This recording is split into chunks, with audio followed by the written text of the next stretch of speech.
guddoonka shirkii golaha shirweynaha saddexaad ee xisbiga ee dhamaaday hadal shalay saxaabta ka soo daayeen iyo go'aamo ay iyagu ku kooban oo soo daayeen waxaan doonayaa inaan caddeeyo inaan sharciga xisbiga meel ka waafaqsanayn qodobada ay ka hadleen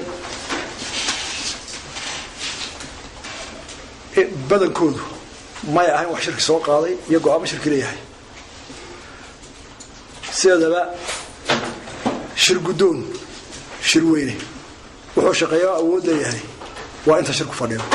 ka waxa jira golaha wasiirada rag badan oo 4 sanadoodba ka dhaxwada xisbiga iyo xukuumadda khilaafa ka hadmay maanta waqtigeeda la gaari doona wuxuu qorayaa ka 25 wuxuu qorayaa qodobka 3 wuxuu qorayaa golaha dhaxam wuxuu ka oranayaa golaha fulinta wuxuu ka oranayaa sidaan anigu u jecelahay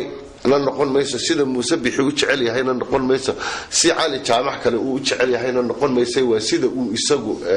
u qoran yahay